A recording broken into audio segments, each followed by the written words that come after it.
অষ্টম শ্রেণীর 2024 সনের শিক্ষাবর্ষের শিক্ষার্থীবৃন্দ, তোমাদের গণিত অভিজ্ঞতা অবস্থান মানচিত্রে স্থানাঙ্ক জ্যামিতি এই অধ্যায়ের আজ আমি তোমাদের প্রয়োজনীয় সূত্র ও সংক্ষিপ্ত প্রশ্নের উত্তর সম্বন্ধে আলোচনা করব। এই অধ্যায়ে যতগুলো সূত্র আছে সূত্রগুলো আমি তোমাদের দেখাবো এবং এর পরের ভিডিওতে আমি তোমাদের এই অভিজ্ঞতার অনুশীলনী থেকে অঙ্কগুলি সমাধান করে দেখাবো। তোমরা আমার চ্যানেলটি অবশ্যই সাবস্ক্রাইব করে রাখবে। তাহলে যদি দুইটি বিন্দু পি ও কিউ এর স্থানাঙ্ক যথাক্রমে x1 y1 ও x2 y2 হয়, তাহলে বিন্দুদ্বয়ের মধ্যবর্তী দূরত্ব নির্ণয়ের সূত্র PQ = √x2 - x1 whole square plus y2 - y1 whole square. এখানে যদি বিন্দুর পরিবর্তে, যেমন এটা যদি 3 2 হয়, এটা যদি 4 5 হয়, তাহলে ওরকম প্রথমটা হবে x1 এর মান, পরেরটা y1 এর মান, এরপরের বিন্দুটা x2 এর মান, y2 এর মান। দুইটি বিন্দুর মধ্যবিন্দুর স্থানাঙ্ক, এই দুইটা বিন্দু PQ, এটা মধ্যবিন্দুর স্থানাঙ্ক হবে x1 + x2/2 এবং y1 + y2/2।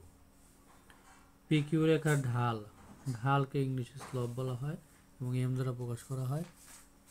ঢাল হচ্ছে, যেমন আমরা দুইটি বিন্দুর স্থানাঙ্ক xy যদি হয়, তাহলে আগের থেকে বলা হয় ভুজ, পরেরটি কোটি। x অক্ষের এটা হলো ভুজ, y অক্ষের হলো কোটি। তাহলে এখানে m = y2 - y1 x2 - x1।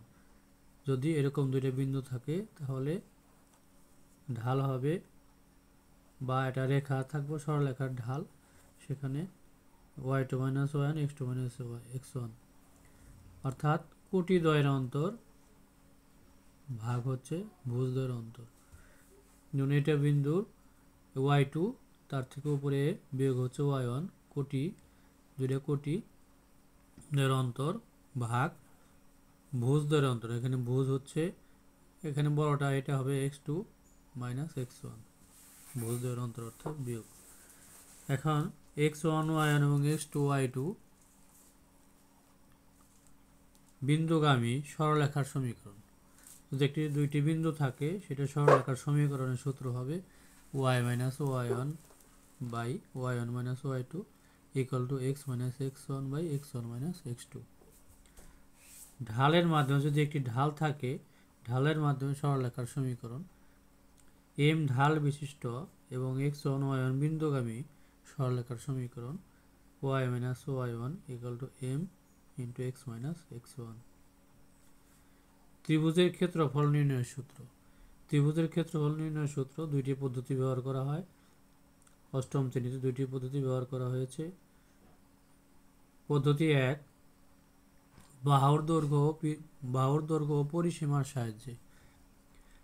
ত্রিভুজ ABC যদি এর AB, BC ও CA বাহুর দৈর্ঘ্য যথাক্রমে AB, BC ও C এর তিনটি বাহুর দৈর্ঘ্য যথাক্রমে AB ও C হয়, তাহলে ABC ত্রিভুজের ক্ষেত্রফল সূত্র হচ্ছে √S × S - A, S - B, S - C।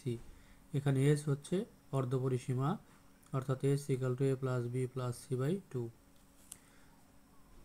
এটার সাহায্যে ক্ষেত্রফল নির্ণয় করা যায়। এরপর পদ্ধতি 2, শীর্ষবিন্দুর স্থানাঙ্কের সাহায্যে। ধরি A x1 y1 এবং B x2 y2 এবং C x3 y3 তিনটি বিন্দু ABC, ত্রিভুজ ABC এর তিনটি শীর্ষবিন্দু স্থানাঙ্ক দেওয়া আছে।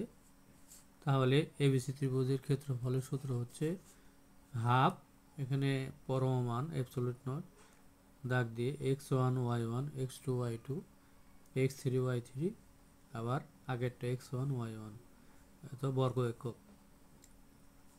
প্রথমে বাম থেকে এদিকে গুণ করতে হবে, এইভাবে এদিকে গুণ, তারপরে সংখ্যাগুলো গুণ, তারপরে এদিকে গুণের বেলায় ঋণাত্মক চিহ্ন হবে, মাইনাস মাইনাস মাইনাস। এখানে আমরা দেখিয়ে দিয়েছি গুণফলের দিকে এদিকে ধনাত্মক চিহ্ন এবং এদিকের দিক হচ্ছে ঋণাত্মক চিহ্ন।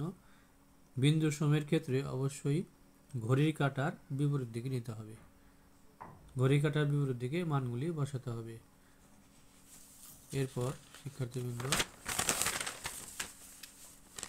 ত্রিভুজের চতুর্ভুজ ক্ষেত্রের ক্ষেত্রফল, যদি চতুর্ভুজের 4টি শীর্ষবিন্দু এ বি সি ডি হয় তাহলে ঘড়ির কাঁটার বিপরীত দিক অনুসারে চতুর্ভুজ ক্ষেত্রের ক্ষেত্রফল হাফ, এখানে পরমাণু চিহ্ন দিয়ে x1 y1 x2 y2 x3 y3 x4 y4 এবং আগেরটা আবার x1 y1। এখন এ বি ও সি যদি বিন্দু তিনটি সমরেখ হয়, সমরেখ হবে যদি A B O B C রেখার ঢাল সমান হবে। যদি কোনো অঙ্কে দেওয়া থাকে এ বি সি, দেখাও যে এ বি সি বিন্দুটি সমরেখ, তাহলে এ বি রেখার ঢাল এবং বি সি রেখার ঢাল সমান হলেই বুঝতে হবে ঢাল দ্বয় সমরেখ। তাহলে শিক্ষার্থীবৃন্দ, আজ এখানেই তোমাদের সূত্রগুলি এই অধ্যায়ের শেষ করলাম।